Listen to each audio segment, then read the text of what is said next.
kind of dovetailing on what we heard yesterday, Jim Keegan, and is Bobby here? I don't see him. Bobby's message yesterday, I think, was this story you're going to hear this morning is just a perfect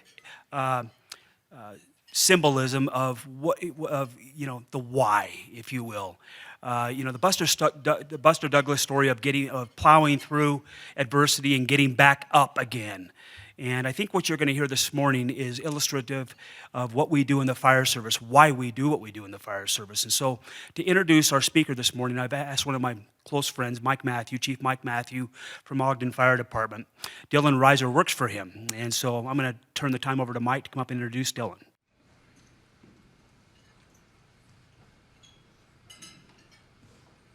Thank you, Brad. First of all, I'd like to thank Utah Fire and Rescue Academy. The three gentlemen sitting here, I was cut my teeth with as they were fellow chiefs in the fire service, and they do a tremendous job for us as a fire department in helping training and teaching our folks, and we very much appreciate what they do for us, and it really helps with the professionalism of our service. The introduction I want to do is I want to try to get you in the mindset and take you to a place that maybe you've never been before. And what I mean by that is I would imagine most of you grew up in a family with a mother and father, or at least one parent, grew up in a home, had shelter, had food, and didn't worry a whole lot about a lot of things. I listened to a little story on the way up today about national hunger, and their advocacy in raising funds was that children should be innovating, learning, and having fun. Well, the story you're going to hear about, let me just try to set the tone. Imagine the first date you ever went on. Let's say it was a junior high or high school dance. Who helped prepare you for that? Who got you ready for that? You probably talked to your friends a little bit. You probably had guidance from your parents. They told you how you should maybe behave, how you should treat your date, maybe even financially supported you to help go on this date and experience maybe something like a junior prom and have all those kinds of experiences growing up as a young person to help mold you into the young adult that you became, and then hopefully then moved on into the profession of interest and became who you are today. Well, I got to tell you one thing about Mr. Dyllon Riser. I've been the chief for quite a while and had the pleasure of interviewing a lot of new hire candidates. And never ever before did this happen to me, what happened to me during the course of the interview when I interviewed him. I started to cry during the interview. It wasn't that Dyllon was sharing his story looking for sympathy. He was just sharing a story. And it moved me so much I had to stop the interview. And the reason being is because this young man and some of the challenges, trials, and tribulations that he went through, by the time he was 19 years old, had lived years beyond many of our firefighters have ever experienced. He told me stories about how he became a great panhandler because he had to raise money to not only feed him, but feed his younger brother. He told me how his dad, who was supposedly caring for him in the homeless shelter, encouraged him to use drugs. He told me about an opportunity to go live with his birth mother, who had started a new family with a new husband, and she asked him to leave because he just didn't fit in.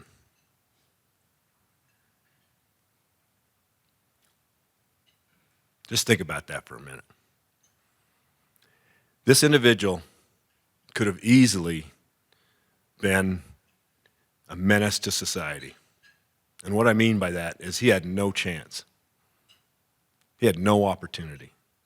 He could have easily fell within the system of failure and left behind. And so as you think about it, and you listen to Dyllon, and you think about the importance of what you do in terms of looking for those diamonds in the rough, looking in the history of the individual who comes to you looking for education, ask yourself, maybe you need to give this guy a break. Maybe he needs an opportunity. And Dylan's the kind of guy that once people knew his story, not only in his internship and his training, scholarship he received, his EMT school, his firefighter school, did people grab onto him and want to do everything they could for him because of his situation. Listen to what he says about what got him interested into the fire service. One small thing that got him interested in the fire service. What Dylan stands for is what I grew up in the fire service. It was service. Too much today, I see new firefighters becoming way too selfish. What are you doing for me? Instead of what I can do for the service. When I grew up in the fire service, gratification was just knowing what I did and helped someone, and that was enough. I didn't need to be on TV. I didn't need have anybody know about it. It just gave me great satisfaction knowing that when somebody's worst day, I was there to help them and make the outcome as best as I could. That's what Dylan represents. Let me tell you one more small story about Dylan, and I'll turn it over to him. About 2 months ago, I walked through the bay, and we had a still alarm, a walk-in, and a homeless person was having somewhat of a panic attack. And we went through our normal routine, did a patient evaluation. Dylan and his partner did a patient evaluation, did the normal things of taking vital signs, preparing what we needed to do to ensure that we were doing our job. We completed that, and it was determined that this person didn't really need to go to the hospital by an ambulance. No further care by us was needed. And the one EMT, because of his background and experience, and I don't hold any ill will towards him, he finished his job, put the gear back in the truck, and went back to his business in the day room. Not Dylan. Dylan walked with this person for a couple of blocks.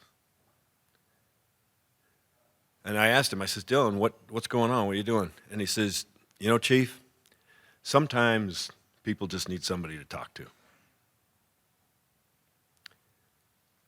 This guy gets it. From his background, from his upbringing, he gets it. He's overcome more adversity, probably collectively, in all of us in this room. And for that's why I was crying during the interview. And this guy means more to me than he'll may ever know.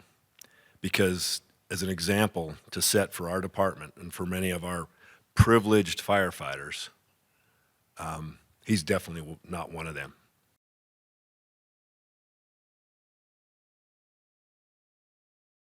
Every day at work, Dyllon Riser gets to help people, whether it's fighting fires, providing urgent medical care, or sometimes offering a pep talk on the side. Keep up the hard work, man. Keep your head up, okay? I know it's hard out there on the streets. All things he says he loves doing with the Ogden Fire Department. And just having that opportunity to see every situation, trying to help somebody is just the greatest, you know? But part of what makes Riser good at what he does is where he used to be. I was 10 years old when that happened. My parents divorced, and then my dad had nowhere to go, so we became homeless.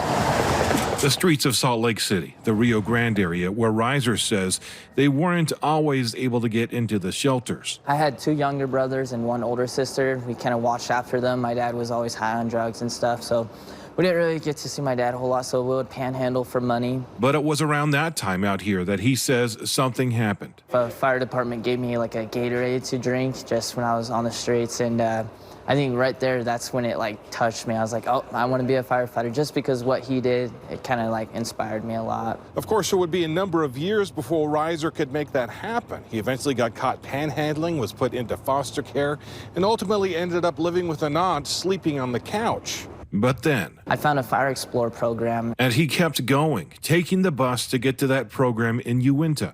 And eventually, he made it.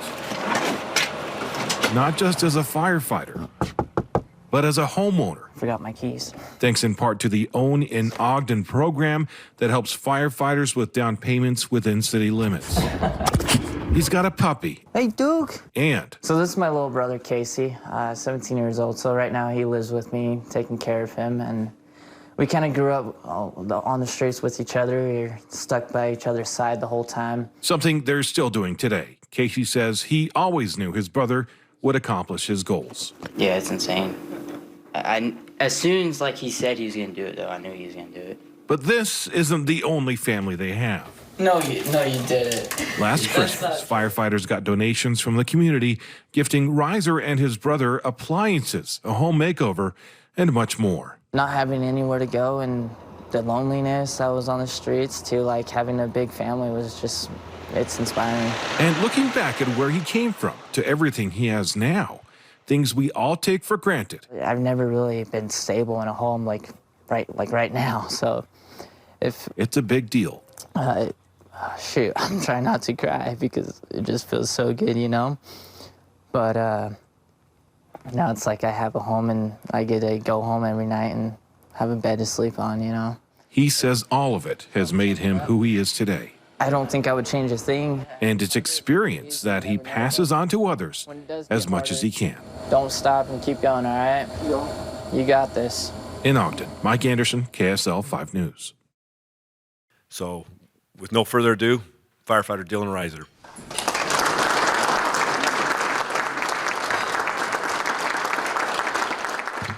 All right, well, my name is Dyllon Riser, obviously. Thank you guys so much for letting me come out and giving me this opportunity. I just want to share my story. You've seen a little bit of it and where I came from. I also want to say the small things we can do as a fire department can really bring someone that we don't even know. 5, 10, 20 years down the road that we do something can definitely change someone's life for sure. Thank you, Chief, for what you said. That means a lot to me, by the way. That really does. But all my life, I kind of grew up poor, moving from one apartment to the next apartment. At 10 years old, that's when my parents finally decided to divorce. My mom was able to find a cheap apartment that we can all live in. I have 2 brothers and a sister. We're all living with my mom, and I remember one day was the day that's when my dad found me, and he kind of took me from my mom. I don't want to say kidnap, I'm not sure what's the name, but he took me from my mom, and he wouldn't let us come back. We wouldn't let us see her or nothing. I didn't know where my dad was staying at that time too. We don't really have much family in our life and whatnot. So that first night, I remember we found someone's backyard and we stayed in a shed. So it's something I don't really tell much people, but our first night we found just some random shed in someone's backyard and we broke into and slept the night in there. We did that for about a week. There's between about 8 to 10 of us, 2 different homeless families in there. Every morning we'll wake up and it will smell like pee or urine and from the little kids, and it was cold, and we'll do that every other night, and then we'll just wander the streets in Salt Lake. So at that time, as a kid at 10 years old, I didn't know what life was all about. I didn't know what was going on. I just had to adjust, I guess, adjust to a survival mode, and that's what I did. At that time, we eventually got out of that shed. We ended up my dad was hooked on meth, heroin, spice, alcohol, you name it.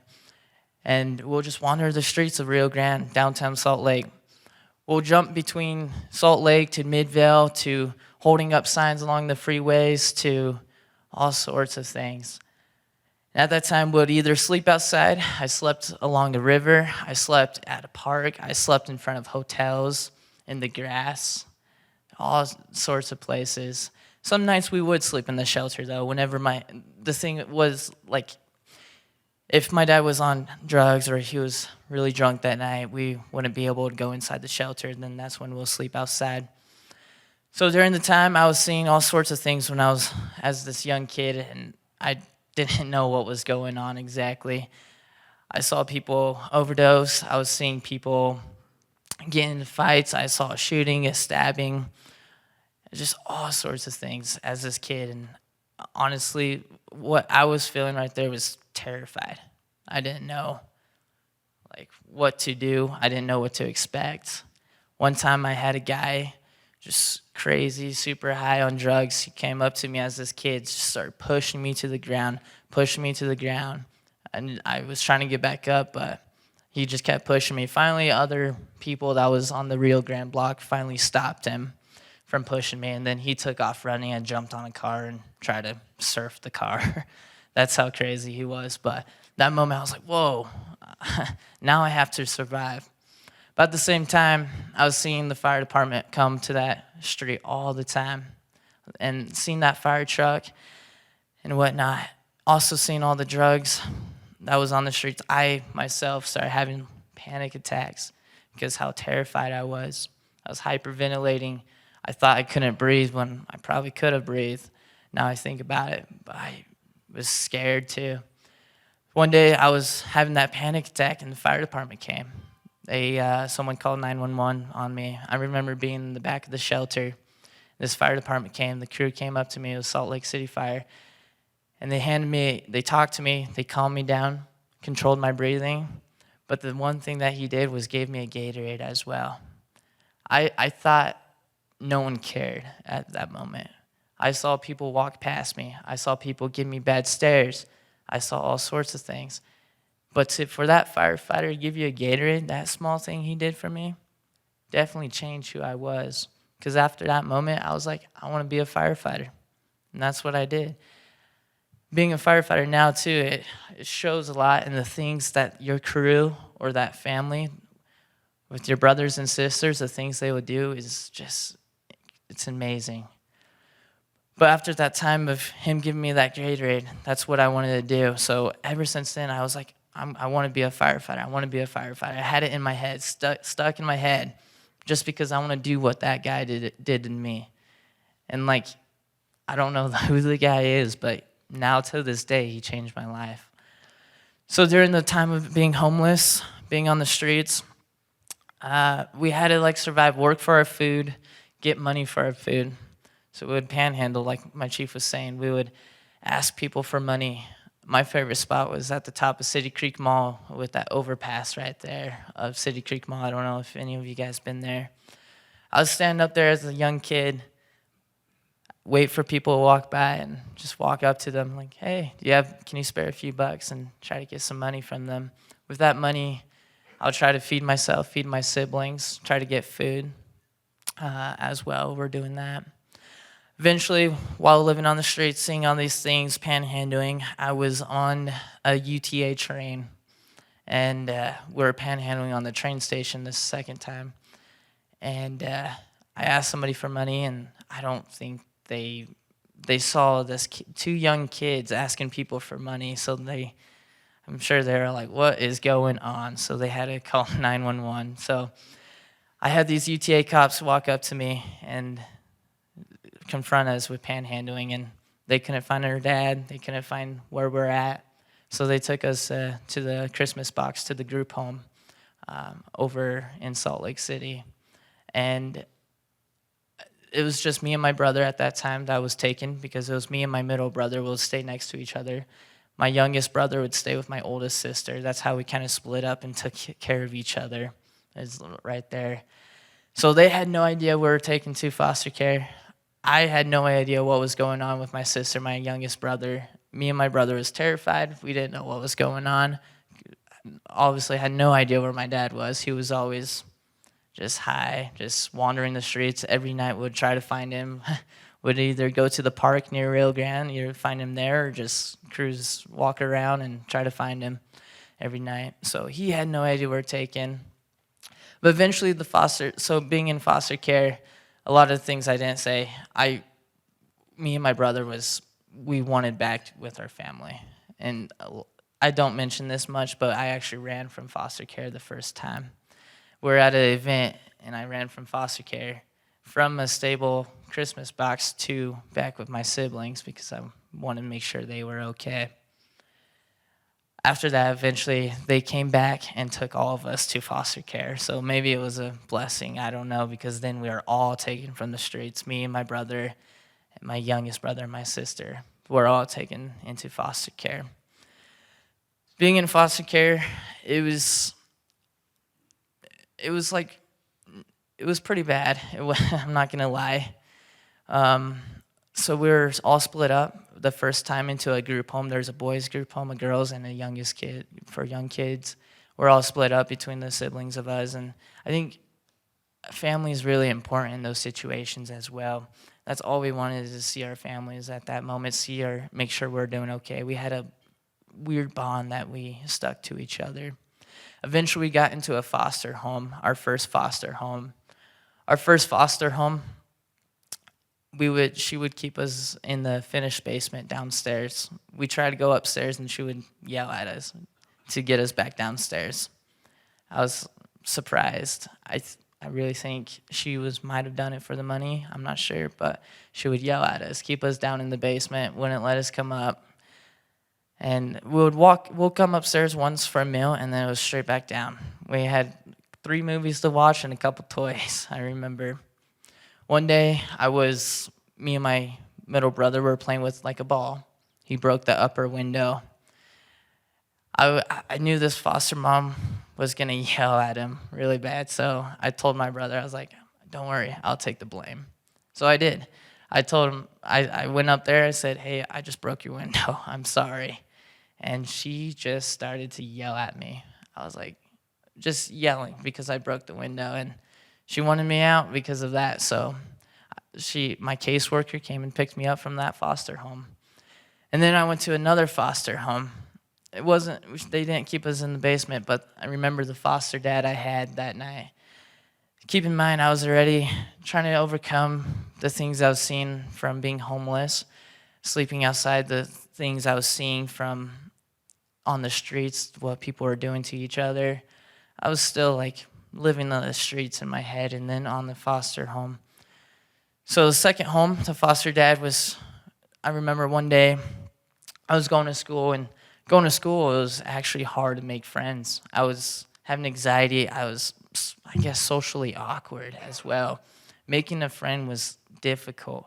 I was scared to talk to people. I was scared to be able to communicate because I knew like what I went through in my life. I didn't want people to know that as well going through school. I couldn't relate with everybody. But one day I was actually able to make a friend. He had the same class with me. I went to go play basketball with him after school at his house. Well, not knowing my foster dad and foster parents, they had a football game to go to. I did not know, and then I got back to the foster home, and they're sitting on the couch, and the foster dad stands up, and he just starts yelling at me. He gets in my face, just starts yelling. He said he was going to kill me, just all sorts calling me names, all sorts of things.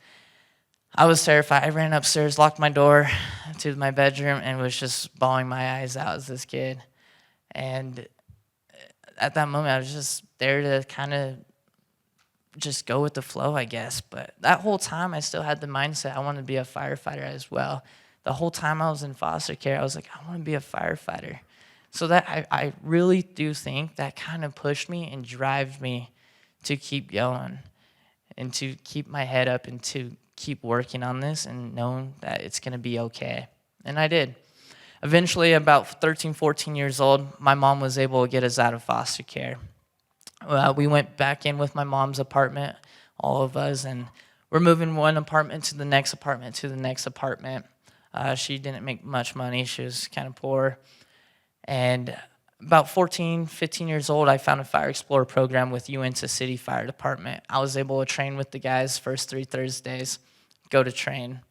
That was in UNT. I was living in Murray at the time, so after school that Thursday, I would hop on a train, hop on a bus to go to that training. And talking with the guys, doing the training, that even drove me even more to become a firefighter. And I was like, this is awesome. Like the things I was training on, the things I was doing was amazing.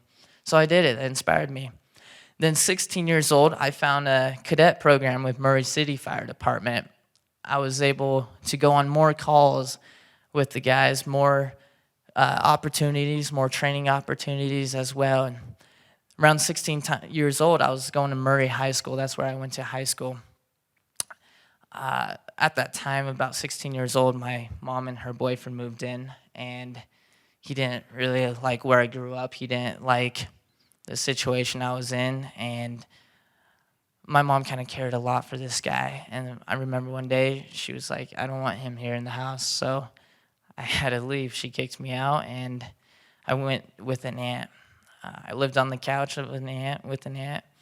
Just slept on the couch, went back and forth in Harriman. That's where I was staying at.